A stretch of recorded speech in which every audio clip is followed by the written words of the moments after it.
Okay, welcome.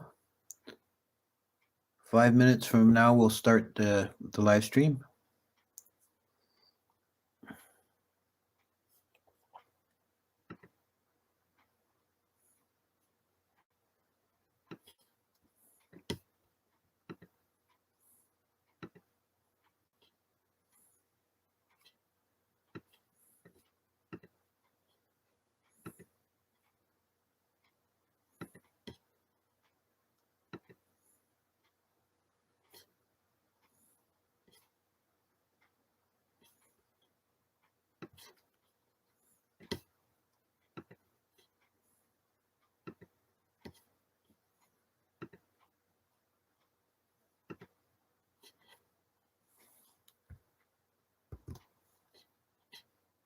Greetings, Hua.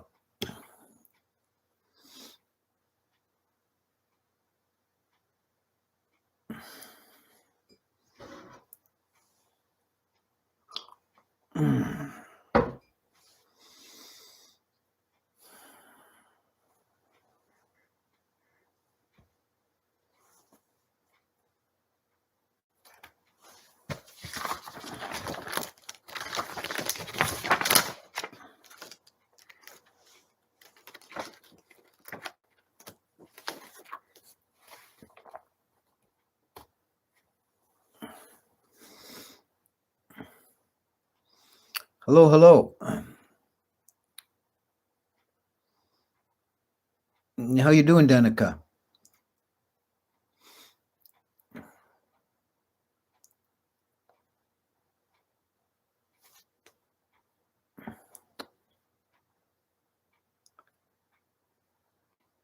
Okay, 11.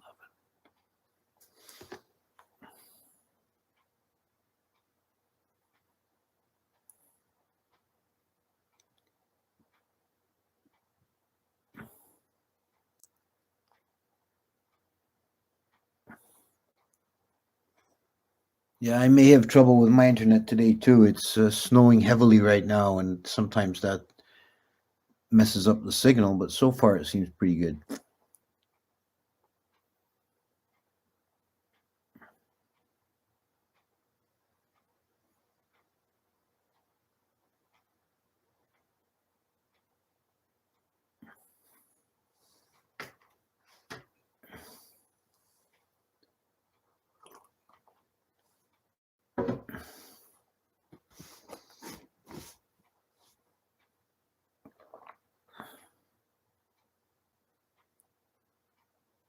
Yeah, that might be possible. Definitely email us about that. I don't see why not, actually.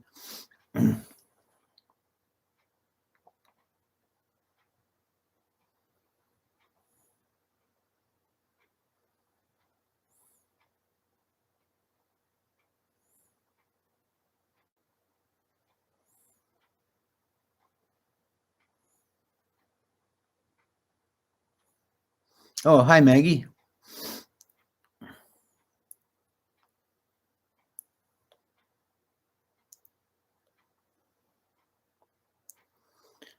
Got 2 minutes.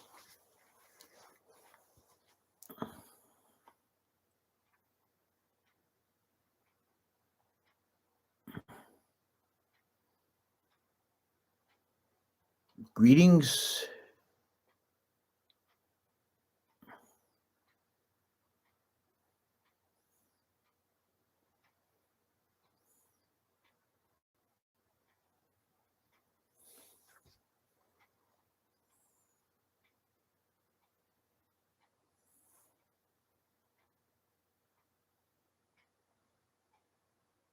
I'm looking out the window here at the snow coming down. We're going to have a pile by tomorrow morning. Oh, greetings from Mexico. Very good.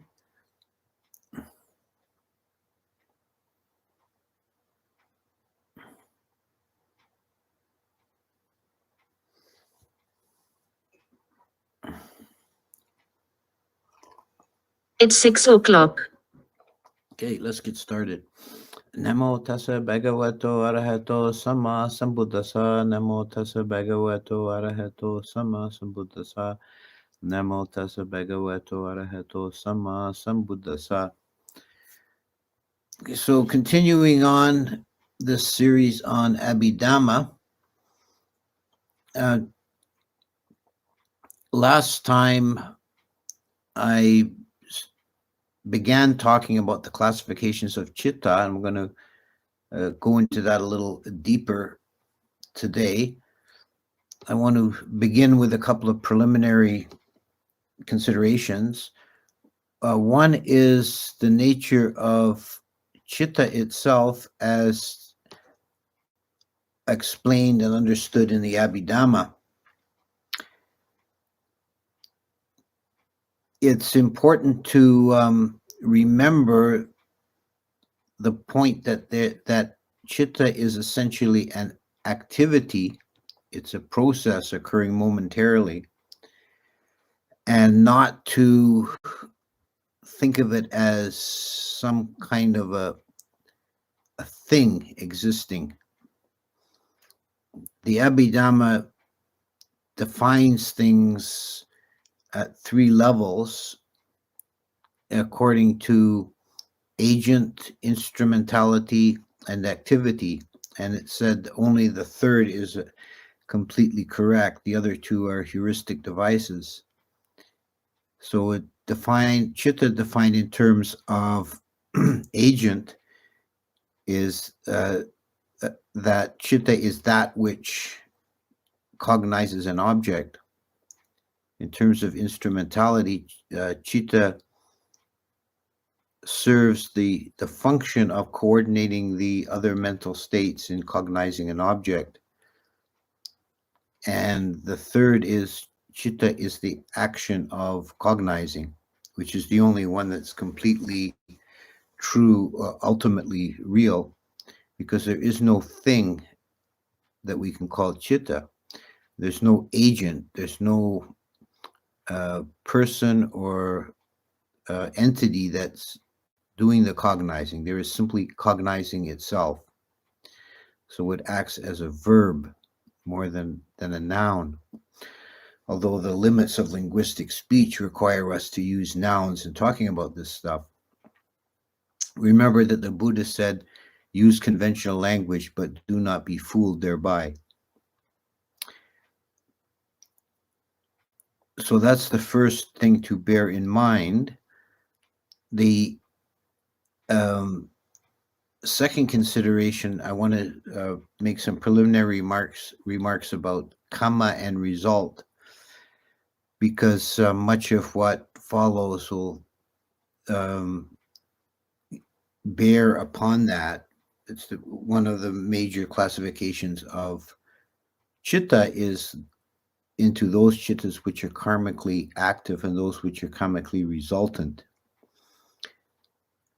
So take a little bit back step and look at the first kamma in the suttas. When the Buddha speaks about kamma in the suttas, it's generally in a very broad brush, general way, in that this type of action will tend to lead to that type of rebirth. So that's a very macrocosmic and big picture sort of view of kamma. It's taking in the whole lifetimes. The Abhidhamma deals on a momentary level. It's seeing how things work moment by moment. And kamma and kamma resultant, which is called vipaka, works like a kind of cosmic accounting. Although, again, be careful with language. There is no accountant. It's just an automatic process. Some mind moments are karmically effective, meaning we have will and we take an action. And some moments are karmically resultant, meaning we don't have any control over it at that moment. It just happens. And some are neither. They're called functional or kriya.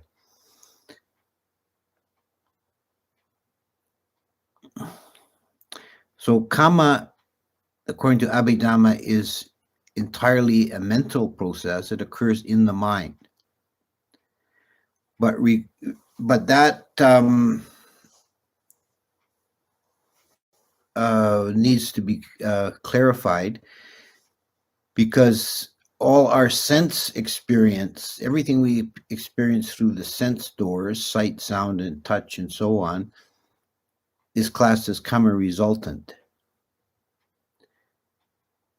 So everything we see or hear has as one of its causes, and remember that nothing arises from a single cause. That's quite important. Everything arises from multiple causes. But one of the causes of every sense experience is past karma. So let's take a practical example. Let's say you go outside and happen to see a beautiful sunset, an exceptionally lovely sunset. The physical causes of the sunset have nothing to do with you or your karma. It's to do with the movement of the earth in relation to the sun and to atmospheric conditions, things of which we have no control. But your experience of it is in part a result of your past karma, that you've done some meritorious deed in the past that merits your seeing a beautiful sight, a pleasant sense experience through the eye. And so you happen to look up and see the sunset. So there's an interplay of external conditions and internal conditions. And karma can come to fruition at any time in the future, even in future lifetimes. So there may be cases where someone has made karma of a certain type, but the external conditions never come together for that to realize fruition. Then many, many lifetimes may pass before it does. But there is in the Abhidhamma analysis, or the Abhidhamma idea of karma, there's a one-to-one correspondence. A moment of making karma will then result in a moment of receiving karma at some time in the future, at some indefinite time in the future. So when we talk about karma in the Abhidhamma, we're talking about momentary events, and principally events that occur in the mind.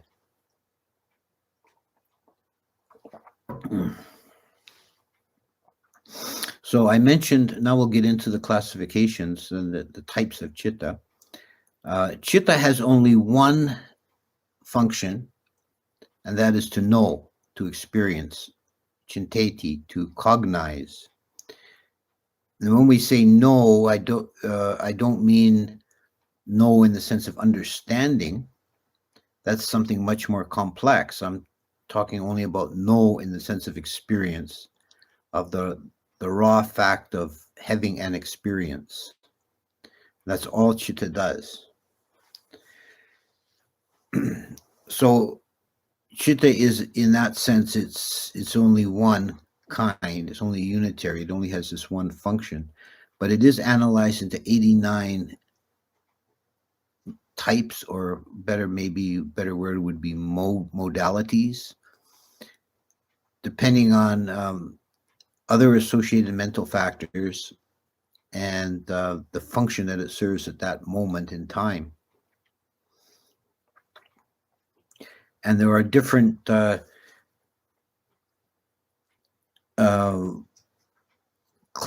different ways of classifying it. And if you look in books in Abhidhamma, you'll see this all laid out in tables. It gets very complex because there are altogether 89 types of consciousness, or by a more fine count, there's 121. But the principal divisions are twofold. There's a division into planes, and I went into this a bit last time. There's the sense desire plane, the plane of form, the plane of the formless, and the unconditioned or Nibbàna. So these are levels of consciousness. But cutting across that, there is the functional classification into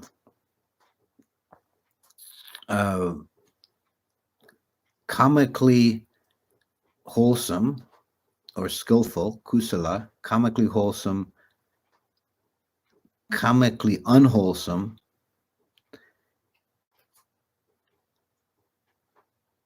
resultant, and functional. So that's four divisions that cut across the division into planes. Now we'll begin by looking at the kamically unwholesome. I'm going to refer to tables in this book so I don't miss anything. The unwholesome chittas are divided into, first they're divided into the root. There are 3 wholesome roots and 3 unwholesome roots. The 3 unwholesome roots, hetu is root. The 3 unwholesome roots are greed, hatred, and delusion, lobha, dosa, moha. And the 3 wholesome roots are the negatives of that, alobha, adosa, amoha. Now, just a remark on that, that way of classifying. It can seem odd at first glance that the wholesome or skillful factors are given negative names. We have dosa is the negative, is ill will and aversion, etc. And the positive one is adosa, or not aversion, rather than calling it by a positive factor like loving kindness. It's called adosa. I think one reason for this is that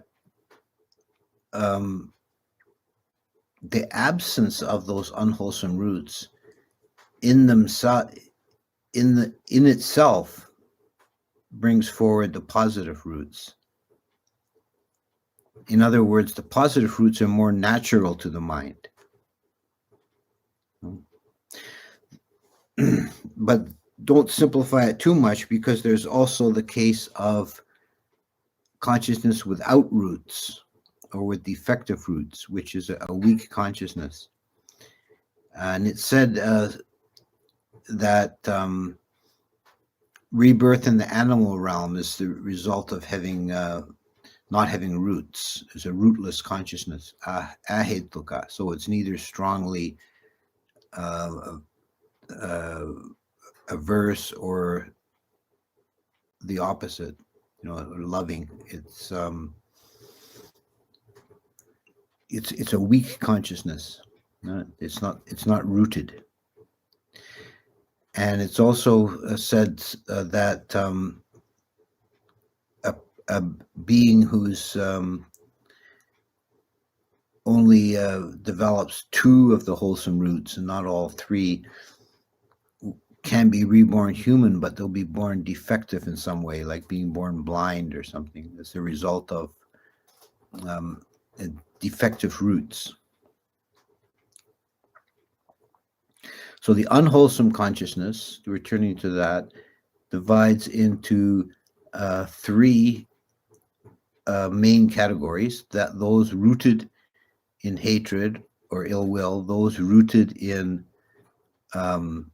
greed or desire, and those rooted in delusion. And then there's a further refinement in the categories. In that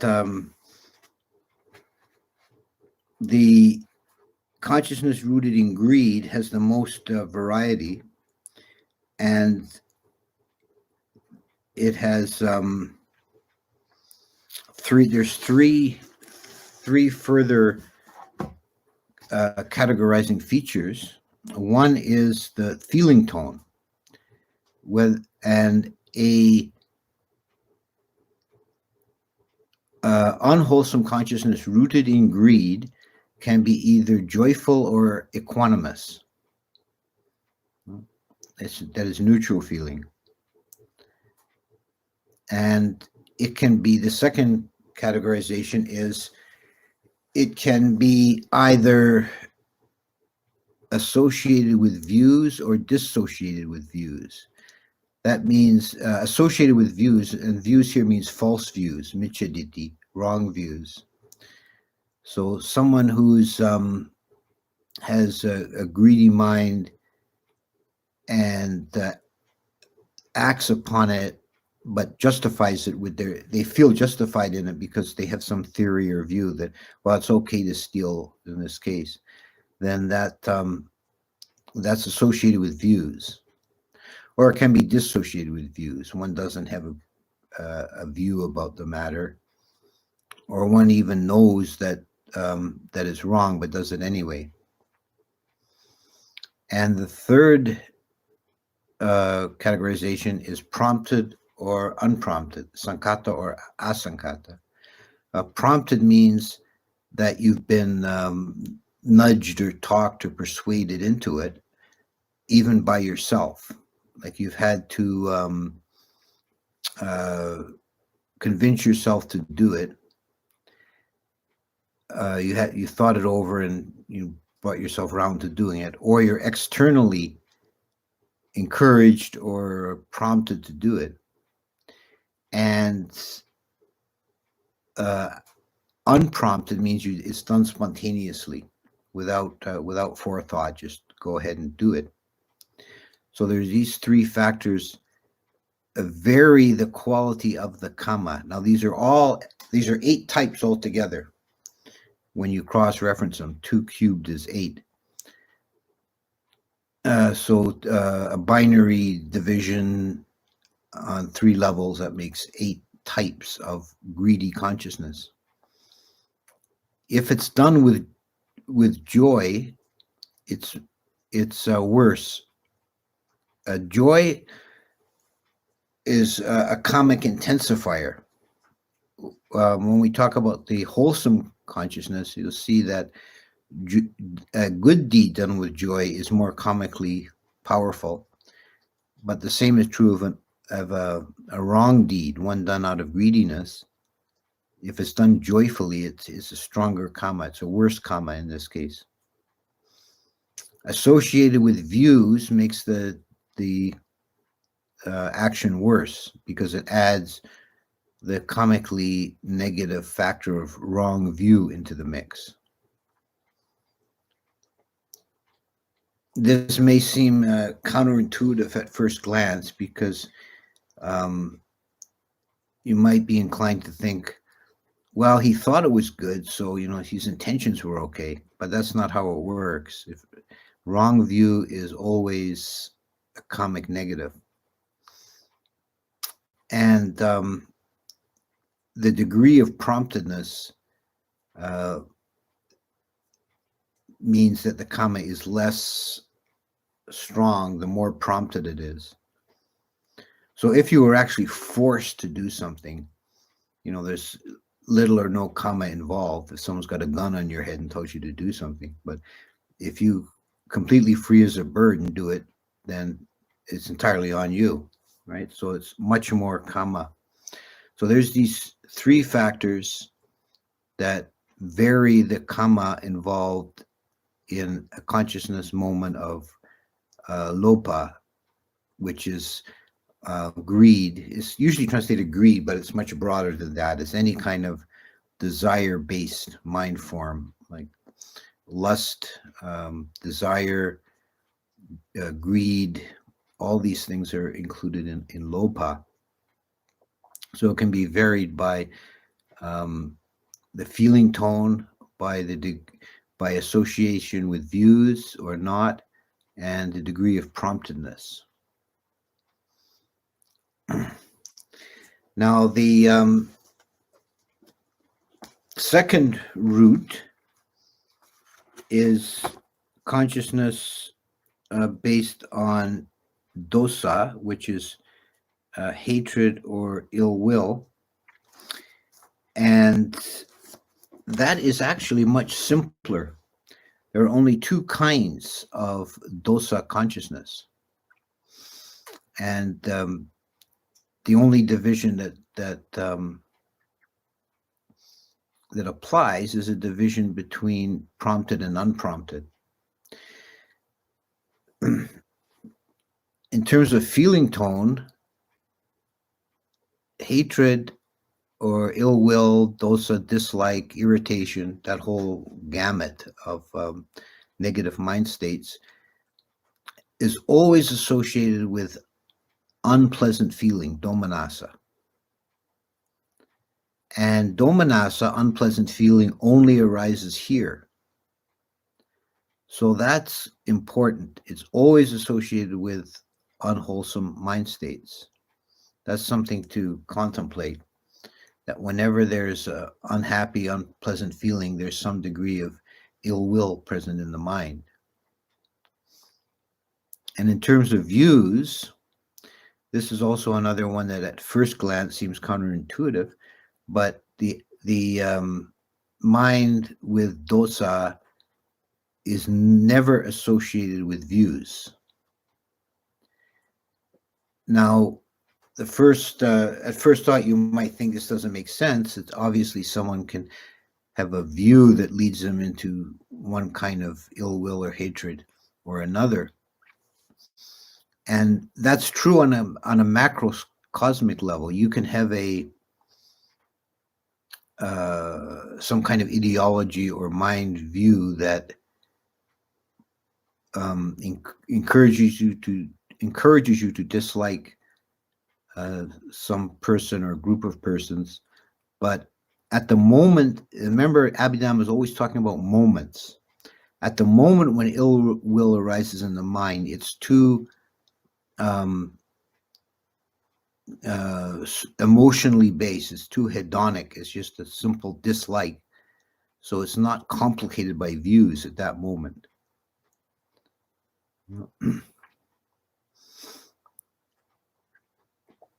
So it has nothing to do with cognitive process at the moment that it arises. It's just a simple dislike. The third root of unwholesome, comically effective consciousness is those rooted in delusion, moha. A moha or delusion is present in all unwholesome consciousness.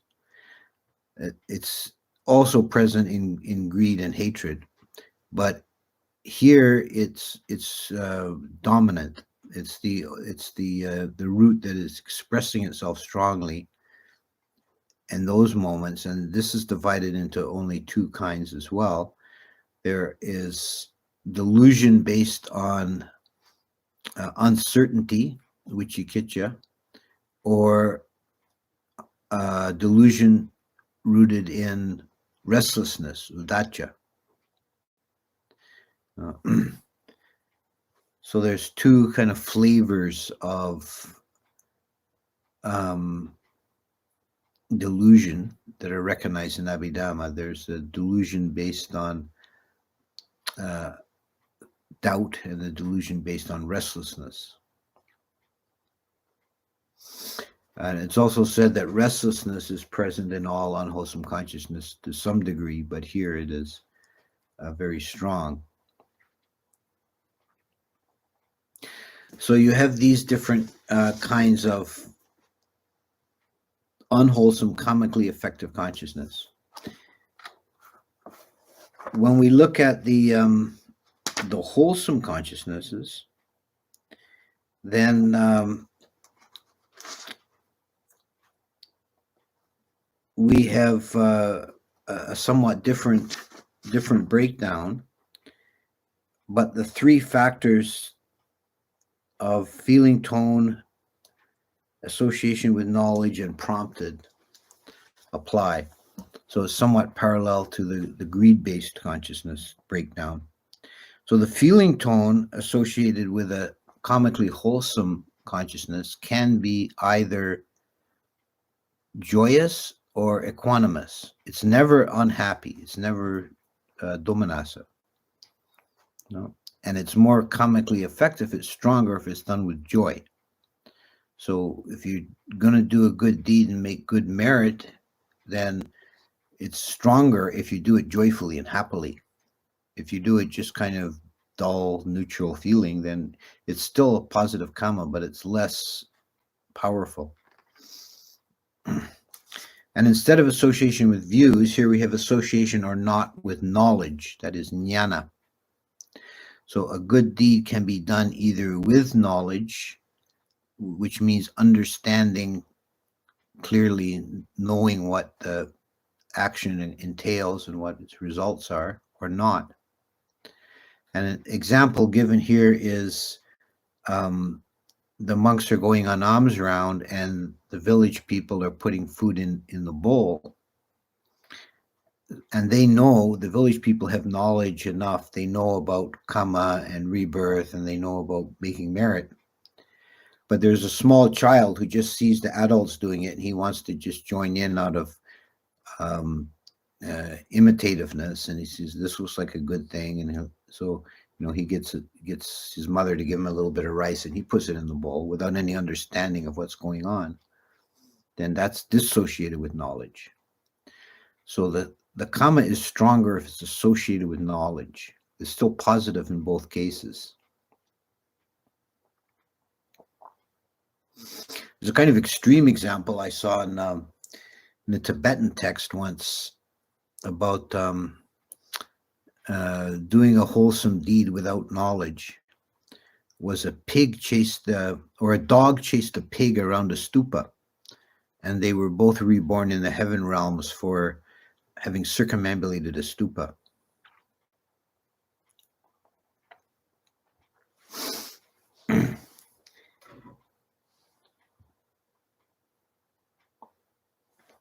The third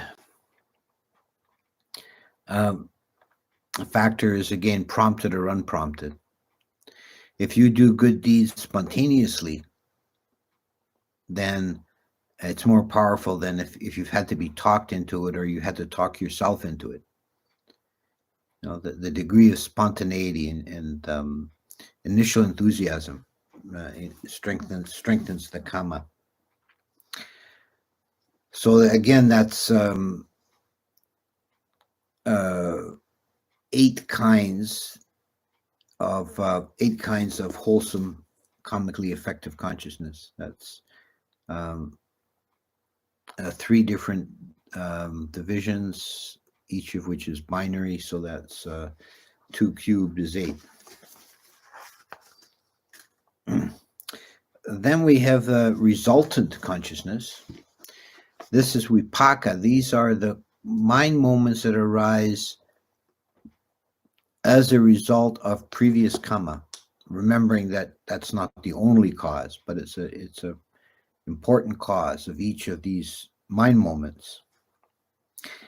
And they are parallel to the wholesome and unwholesome action karmas. Each one will have a equivalent resultant, but they're also broken down in terms of sense base. So there's eye consciousness, ear consciousness, nose consciousness, tongue consciousness, and body consciousness, and then 2 kinds of mind consciousness that apply. And in terms of feeling tone, and this is a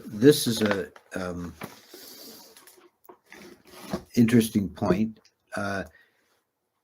Consciousness, whether it's wholesome or unwholesome, pleasant or unpleasant resultant, arising at the eye, ear, nose, and tongue, is always associated with neutral feeling.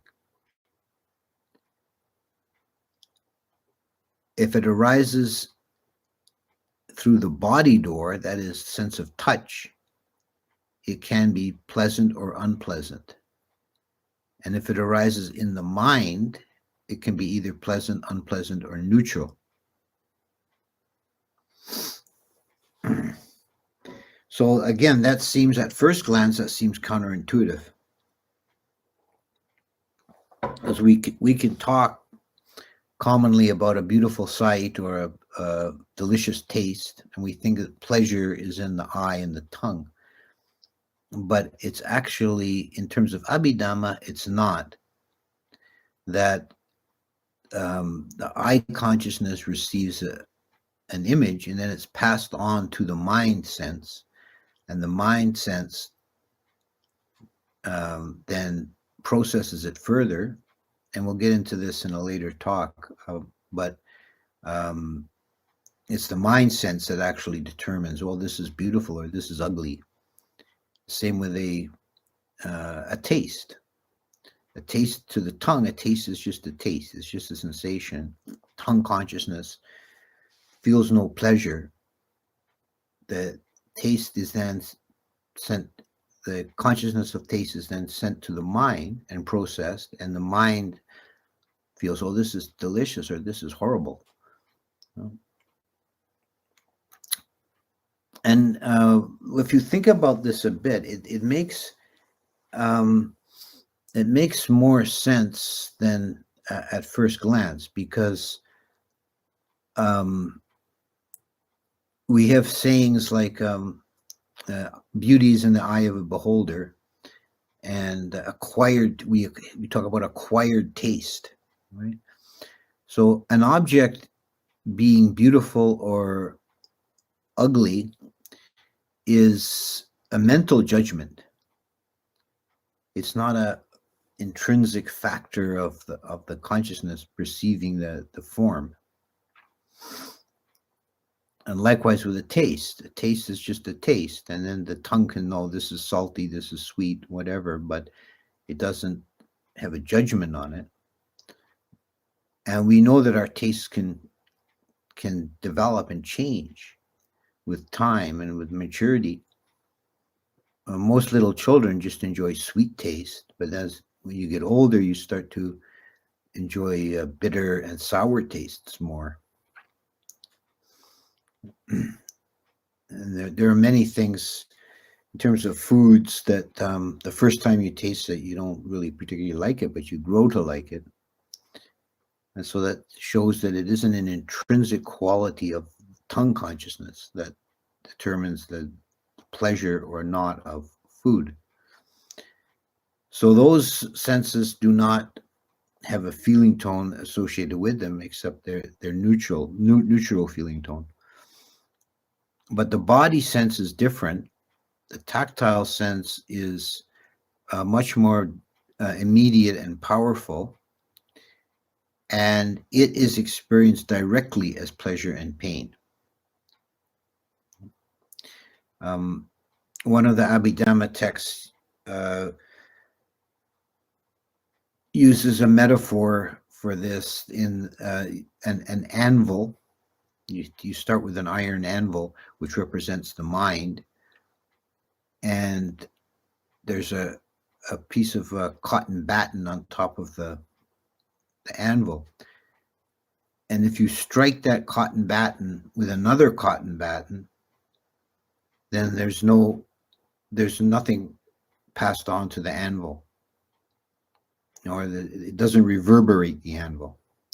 But if you strike the anvil with a hammer, you strike the cotton ball with a hammer, then it rings the anvil. It reverberates in the anvil.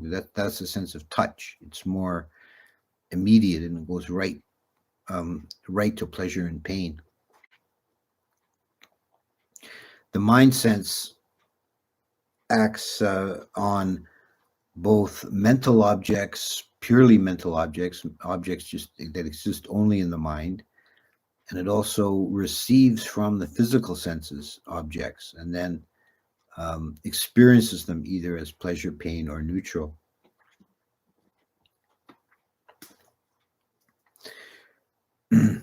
So we have the comically active and comically resultant, and there's a one-to-one correspondence. There's also the category of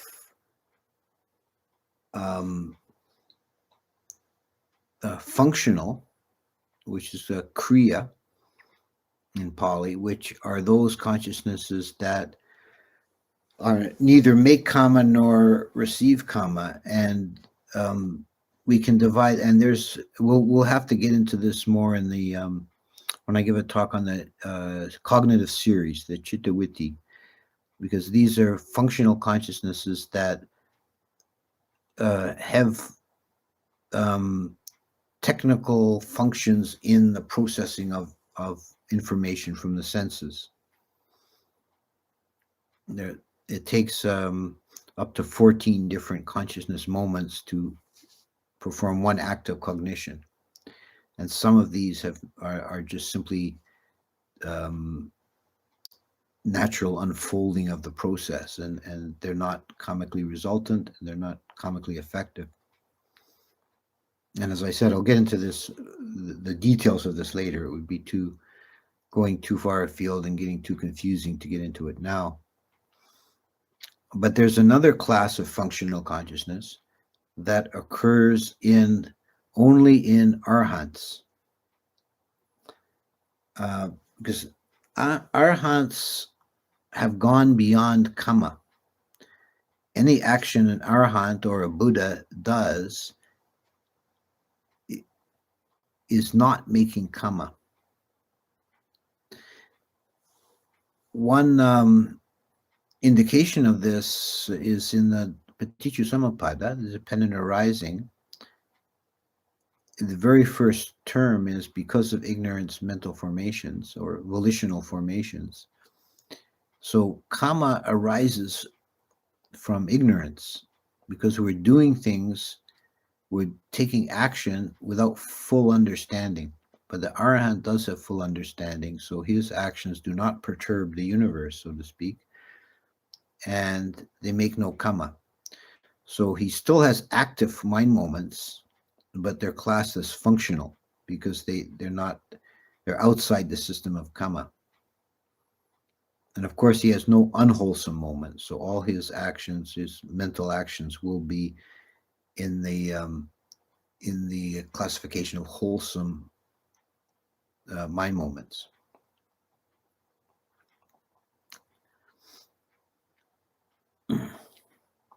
And there's one other chitta that's kind of a little bit of an oddity that's tacked in here, is the smile-inducing consciousness, which is that which occurs in arhats and Buddhas when they see things in the world that cause them to smile. And it's really a strange sort of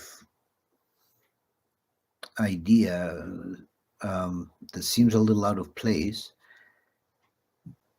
The origin of this seems to go back to the sutta of Sariputta, and it's actually a series of short suttas in the Samyutta of Sariputta going on alms round and seeing various kinds of horrible, gruesome beings in the ghost realm, and like skeletons and beings being torn apart by birds, and all this sort of horrible suffering beings. And every time he sees one, he smiles. And the commentary is at a great difficulty trying to explain what's he smiling about. And then it comes up in the Abhidhamma as a special smile-inducing consciousness. So I have to say, I do have a suspicion this is sort of tacked in there to try and tie up loose ends.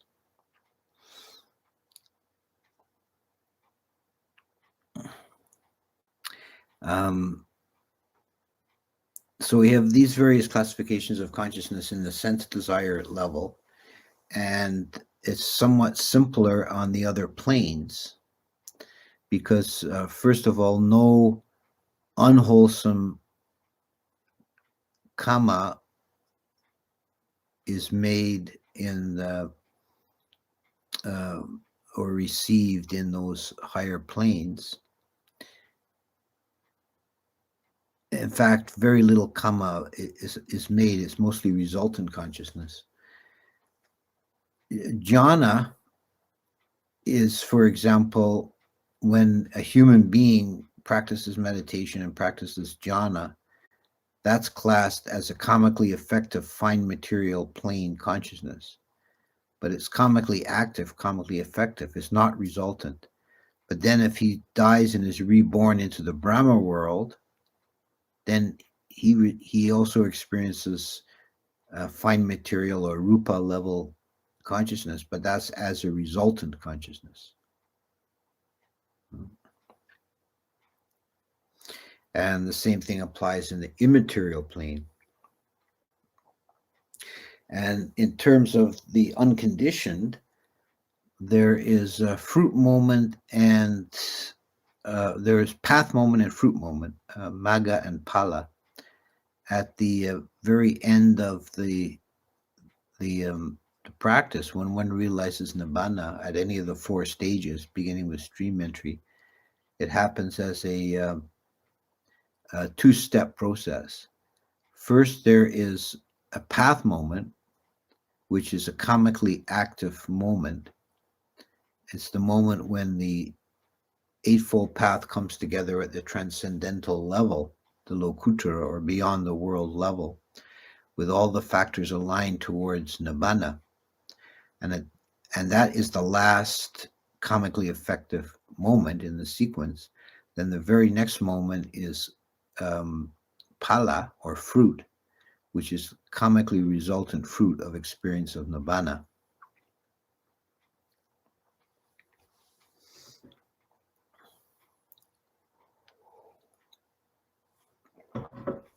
So these are the various kinds of citta and the different ways of categorizing them. And as you can see, it's quite a complex system. It's a very intricately thought out and developed psychological system.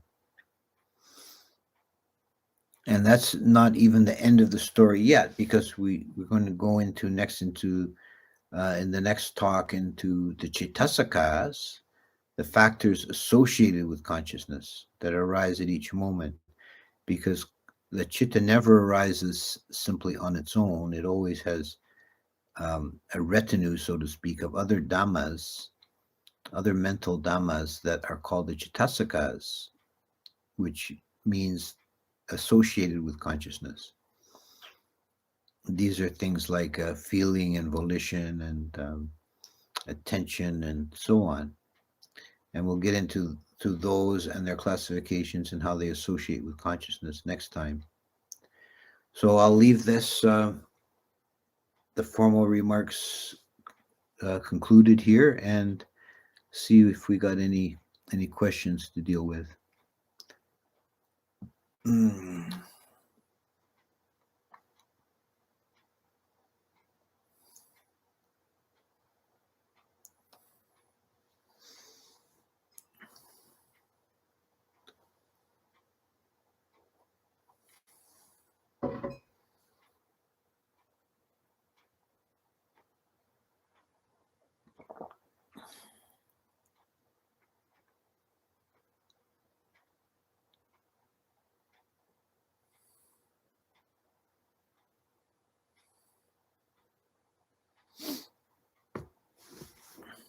So if you do have any questions, type them into the chat, and I'll try and deal with them.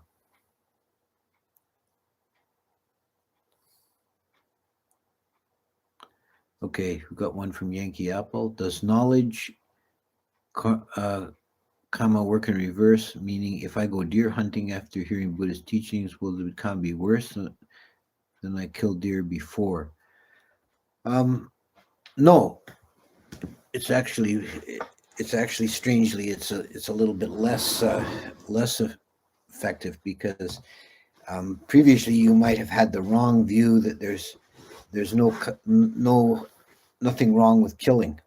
So that's a wrong view. But if you've got wrong view, and if you don't have wrong view, you understand, oh, it's going to be bad karma to kill, but you do it anyway. It's still a bad karma, but it's not compounded by justifying it with a false view. I know that seems a little counterintuitive at first, but if you think about it more, it does actually make sense. Does one make karma while sleeping? The general rule is no. No, there's no karma made in sleeping or dreaming.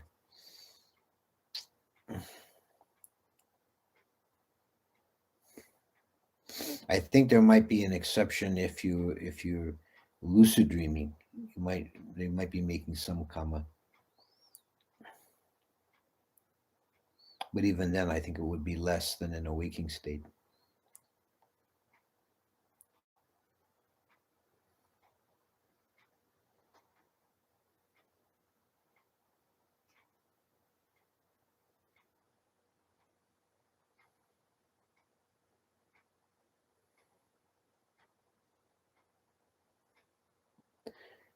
Does Theravada admit the existence of the Ichantika? Is not as there a Theravada equivalent? I'm not sure what is meant by an Ichantika. Could you clarify that? Does that mean someone with psychic powers? Or is it something else? Next question. I'll wait to see if he comes up with a clarification. But next question: can one be reborn even if one consciously has no attachment left or desire left for anything in the world? No, if you've got no attachment or desire left, then you're an arahant and you won't be reborn.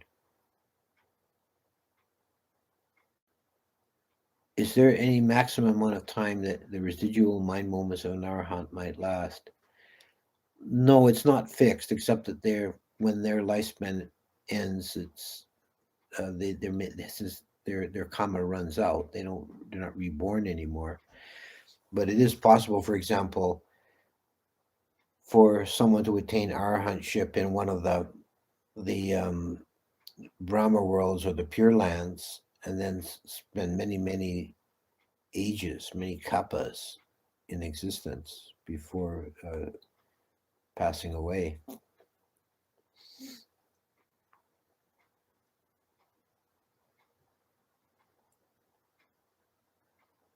What sort of upaka could one expect from akusala thought without becoming wrong speaker or wrong action? There's still karma associated with thought, but it's if it doesn't reach the level of expression, it's much weaker.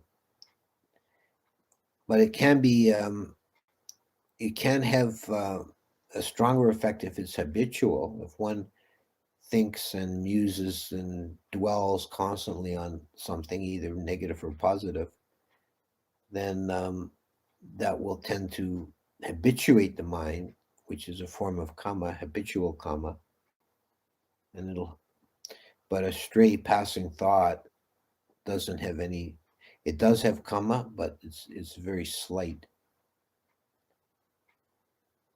There are people who are basically cut off from enlightenment, hopeless beings. Oh, okay, thank you. That's the definition of Ichantika. No, there's in Theravada, there's no sense of anyone being cut off permanently forever. There's also no sense of that everyone is going to necessarily be enlightened, but no one is permanently cut off either.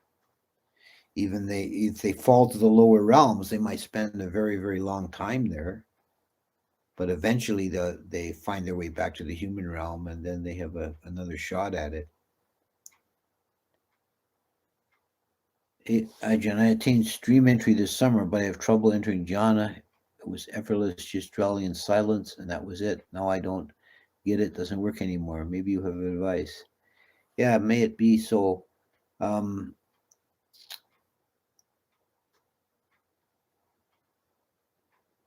I mean, I don't know what I can say in a short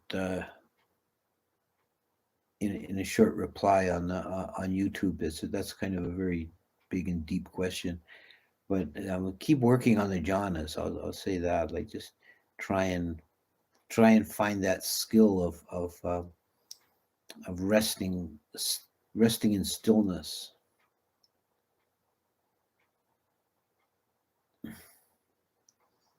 If you send me an email, maybe I can get into it more deeply. How does one work with habitual karma to, I assume that's karma, there looks like a typo there. How does one work with habitual karma to free from negative karma? Well, habitual karma, one thing about it is that it can work to your advantage. If you establish habitual karma means that you repeat an action or a thought form so many times it becomes habituated, and it's almost done automatically. So it's very easy to fall into bad habits and get stuck in some kind of a rut. But it also works the other way. If you can habituate yourself to, for example, daily practice of meditation. And at first it may be difficult, you don't want to do it, you got to kind of force yourself. But after a time, it's just like that's part of your daily habit, your routine. You just do it. You don't think twice about it. So that's habitual karma, and it's working to your advantage. How is Abhidhamma useful and relevant when doing samatha rather than vipassana? Well, it's useful. It's not useful at the time of doing the practice, but it is useful for understanding what is going on. Then you have a framework and a kind of the technology of the mind. You can make sense of your experiences, which may help your practice by as a guide. Is the avoidance of certain people and certain places a sign of aversion? I tend to avoid unskillful people and places because they hinder my progress on the path.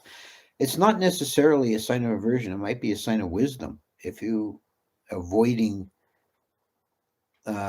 troublesome people, that that can be a that can be out of wisdom. Um, the aversion is something else. It's just you don't like that person. But you can see a person's unskillful, that they're going to drag you down if you hang around with them. So you avoid them, but that doesn't necessarily mean that you have aversion arising in the mind. I think we sometimes mistake deep jhana with stream entry. Yes, true. Where can I find your email? I'll type my email address in here. I don't use Gmail.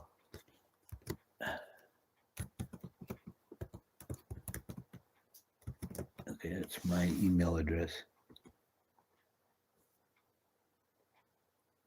Greetings, Bhante. Do all karma lead to vipaka? As a general rule, yes, but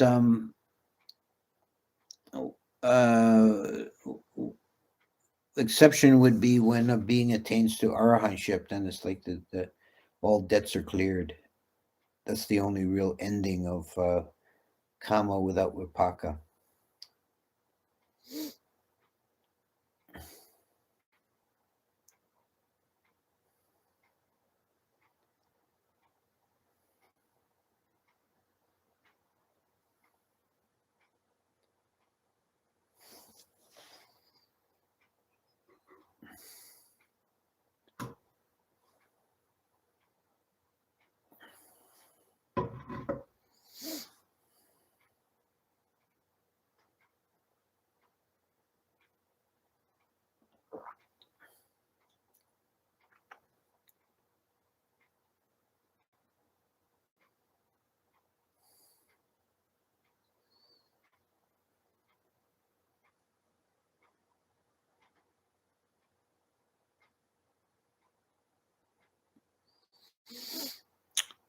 Okay, I think that's that looks like maybe about it.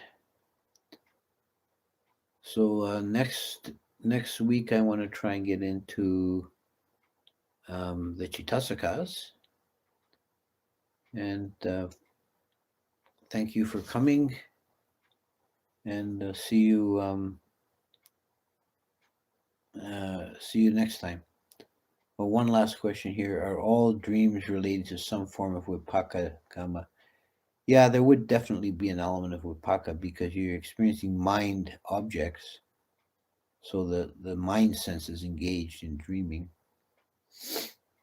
Okay. So see you all next time. Thank you for tuning in.